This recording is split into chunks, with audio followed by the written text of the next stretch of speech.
Dans cette vidéo, je vous propose de parler d'un sujet important lorsqu'on travaille avec Azure ou tout autre fournisseur de cloud. Il s'agit de la tarification.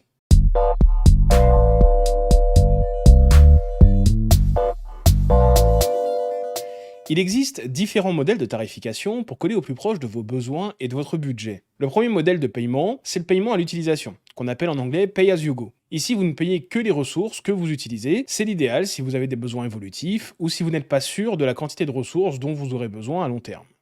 Le second modèle, c'est la réservation Azure. L'idée, c'est de réserver des ressources en s'engageant sur 1 ou 3 ans pour payer moins. Et sur certains services, ça peut être intéressant puisqu'on peut économiser jusqu'à 72% par rapport au paiement à l'utilisation. Sur son site, Microsoft donne plusieurs exemples, dont celui d'Azure App Service sur un plan premium qui coûte normalement 15 centimes d'euros par heure en paiement à l'utilisation, alors qu'en paiement réservé 3 ans, c'est 55% d'économie à 7 centimes d'euros par heure. Il est également possible d'utiliser Azure gratuitement, ce qui vous permet de tester et d'explorer les services sans frais et de recevoir des crédits mensuels pour certaines ressources. Sur ce dernier point, lorsque vous créez votre compte, vous disposez d'un crédit de 200$, ce qui correspond environ à 181 euros, à utiliser dans les 30 premiers jours, et vous avez un essai gratuit de 12 mois pour certains services. Même après les 12 mois d'essai, vous pouvez continuer à utiliser 55 autres services Azure gratuitement. Voilà quelques services parmi les plus intéressants. Des VM par exemple avec 750 heures par mois, des bases de données avec Azure SQL Database ou Azure Cosmos DB, de l'hébergement d'applications avec App Service ou Azure Function, Azure Active Directory ou même Azure DevOps qu'on verra dans d'autres vidéos.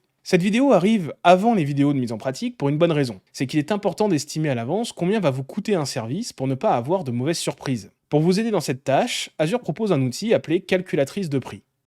Il vous permet d'estimer vos dépenses mensuelles en fonction des services que vous prévoyez d'utiliser et de leur configuration. Il prend en compte différents facteurs tels que les coûts liés aux ressources de calcul, au stockage, au transfert de données, ainsi qu'aux licences logicielles lorsque ça s'applique. À vous ensuite d'adapter votre architecture et d'identifier les ressources dont vous aurez besoin afin de minimiser les coûts sans compromettre les performances. Par exemple, si je prends le service App Service pour l'hébergement d'une application web, ici je vais choisir une région Azure dans laquelle j'envisage d'héberger mon service. Évidemment, plus cette région se rapproche de vos utilisateurs, plus la latence sera faible, mais tout a un coût, et certaines régions coûtent plus cher que d'autres.